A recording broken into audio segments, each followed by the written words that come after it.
Alright guys, what's going on? Venderman here with FuturestraderElite. I'm going to do a quick Sunday night NQ prep here.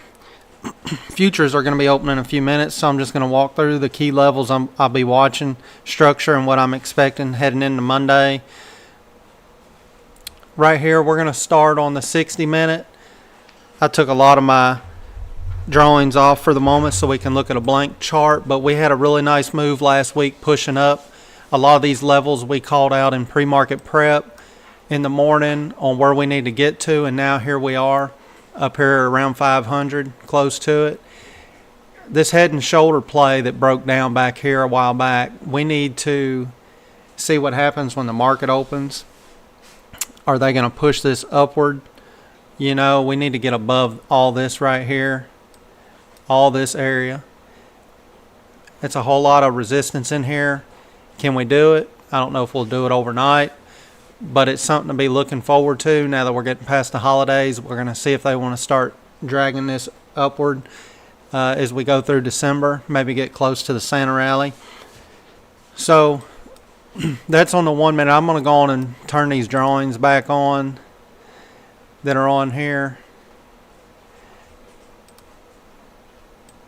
And then you can see we got the red trend line up top right here, high time frame trend line. We got our green one here. You know, some areas that I would be looking at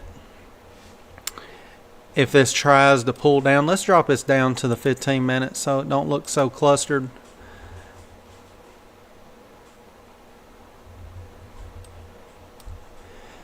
They did a whole lot of consolidating here, as you can see.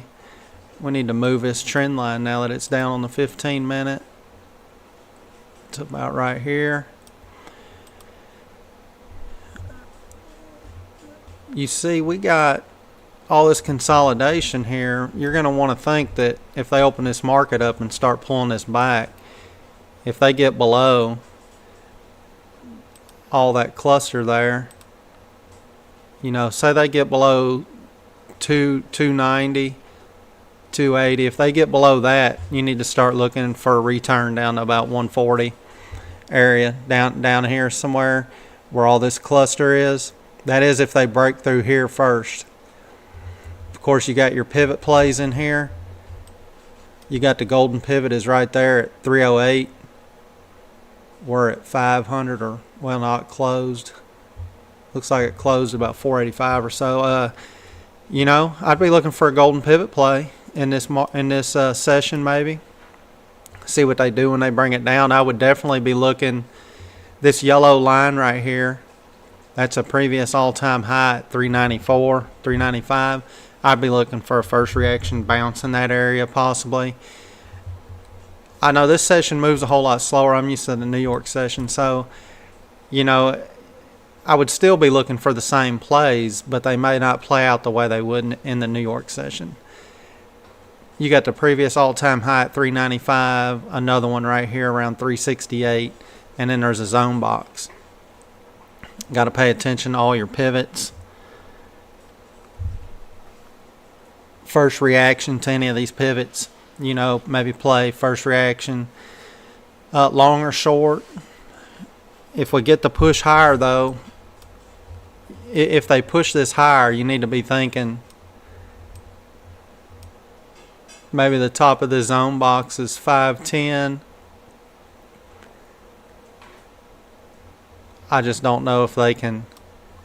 I don't know how this session's going to move very well. I guess we'll see how they open it, but I'd be thinking,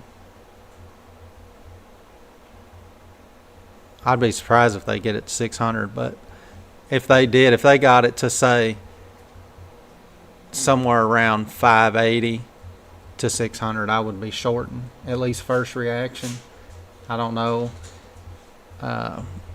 Just have to wait and see. They may push it up when the market opens, or they could drag it down. It's that time of year, so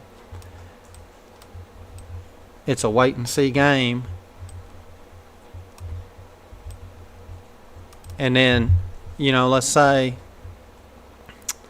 I think my absolute bottom here, I think it needs to bounce at 310. That's where the pivot is, the golden pivot anyway. You know, I'd hate to see it it come past that, and if it did, sweep it maybe no more than 285 or so to save it. If not, I think they'll drain it off if it breaks below that level. And then your upper level, from where we're at, it's like I said, we got we can put it back on the 1 hour. We might be able to get a better picture over there on what we're looking at. Yeah, I mean, you think that they would try to push this to 600 as the first resistance level to find at least a strong one, because that's when this huge drop happened right here. We get above 600, then we need to start looking at 670, 675, and then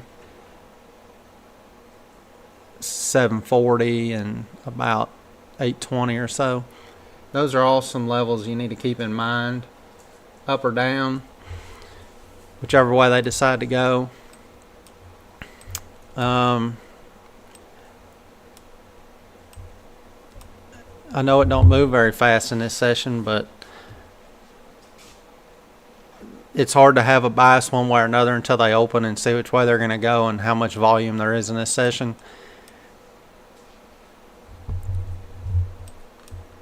And I think now that we moved our trend lines, it's practically right on a trend line, higher time frame.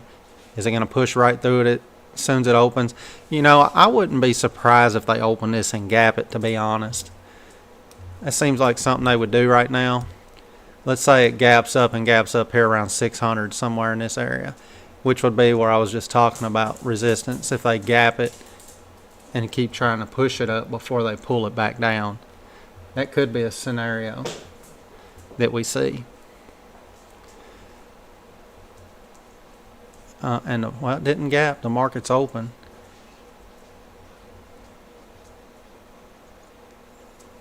And it's not moving real fast.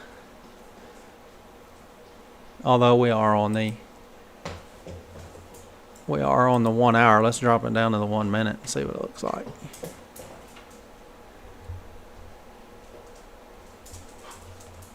It takes a minute because I got the kill zone indicator on here, so it's trying to collect all the data before it'll calculate all the data so it'll unfreeze. Wow, that's a pretty good little candle there. Whether you guys catch this live or on a replay, everything I'm talking about or marking out is what I'll be looking for going into Monday morning, depending on what it looks like when I get up to do pre-market prep tomorrow.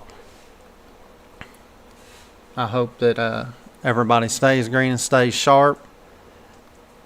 If you are trading through this session, I typically don't make any trades in this session.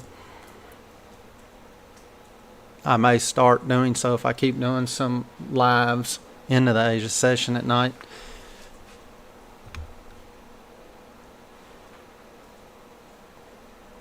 Is there anybody on here that can hear me?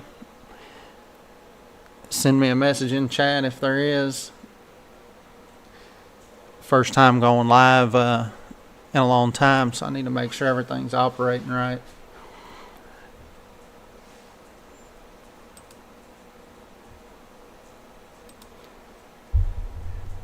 Anybody out there catching a trade at the open?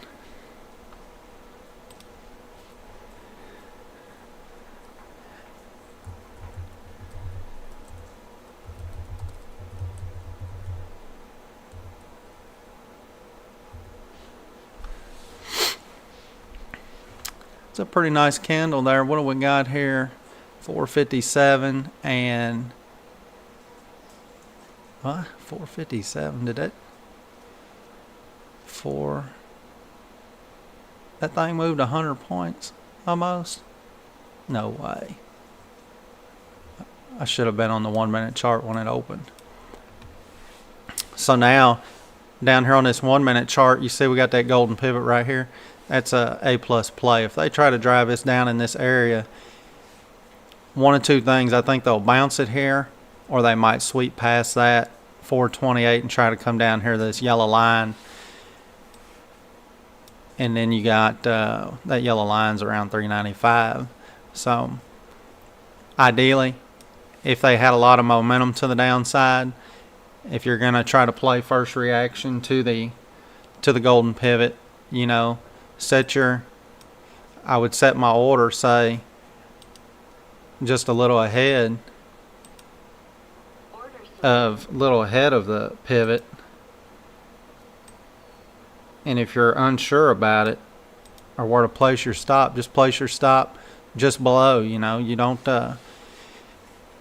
what you want to happen is the initial reaction. It should tap. You don't want it to sweep. You want first reaction to tap that pivot line right in that area. Maybe front load a little bit in front of it by 3, 4, 5 points. Tap that line and get your bounce. But you can keep your stops tight, say down here, right below it, because if it decides, well, we're not going to get our first reaction bounce right off that line and we sweep, you're automatically out of the trade and can plan for another setup. You don't have to sit there and wonder what to do next. You know, for me, if I left this trade here on the chart and it triggers and then stops me out, I already know my next plan is to play the yellow line down here at 395. You know, take all the emotion out of everything that you're doing and just trade the chart. You know, I got this plan here. I've already got a second plan down here. Now that I see the way this opened, and I'm looking at this kill zone indicator down here is below the 0 line, angling down. We got our dot in there. You know, this ain't looking good on this indicator.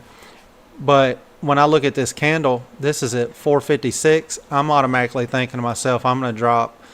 I'm coming down to about 536, 530 to 535.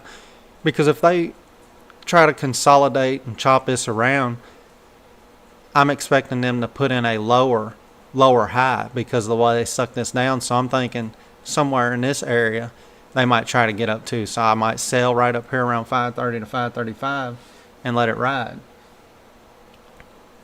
And then do the same thing down. You got to be careful until you see them put in lower lows or higher highs on what to do, because they could sit here and play with this in between this candle right here, back and forth. And if you ain't careful, you'll be chopped out. So your best bet, if you think that they might try to put in a higher low right here, you're going to want to come in where this is about 458.76. You know, I'm thinking 465 or 463, somewhere right here. If I think that they're going to try to put in a higher low, I'm going to try to pick an order up here. I'll put my stop just below this wick.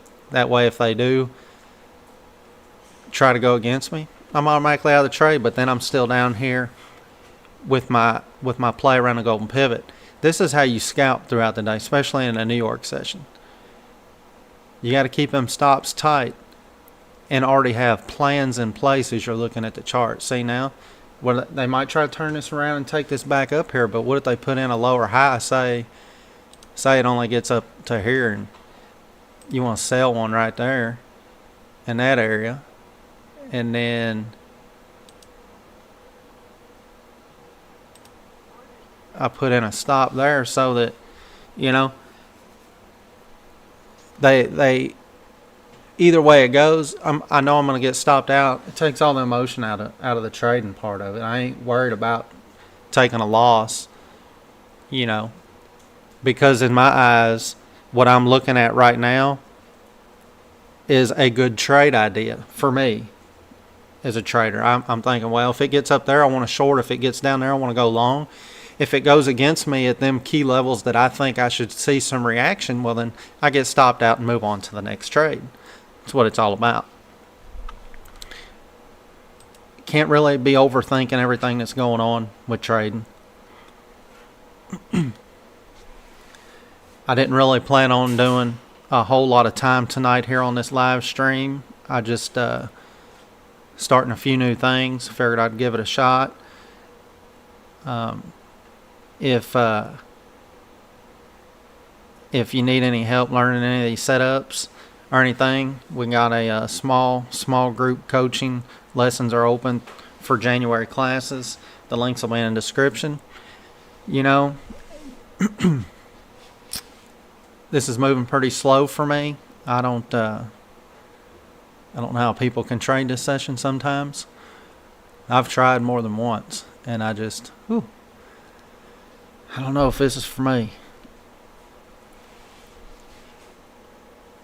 I hope that I dropped a few little nuggets out there. If there's anybody watching, might have caught a few things off this little live stream here to help you out. If you're new, come join the Discord. Discord's free. Trade with the community. Be part of a growing community. I really feel like this is one of them same old patterns. It's just going to kind of chop around here until you get to a certain hour of the session when you get a pretty decent move to the upside or to the downside is what it looks like they're going to do. I kind of want to stay here and see if it gets up there and puts in that lower high so that I can at least complete a trade while I was live. Whether I am in the green or in the red, it don't matter to me. But we might be here all night before it gets up there, so I think I might just end up having to wrap it up because I got some other things going on I need to do. Yeah, I think I'm gonna wrap it up here for the night and take care of some other things. I will see y'all in the morning for the regular pre-market prep content. Everybody have a good night and good luck tonight and tomorrow, and I will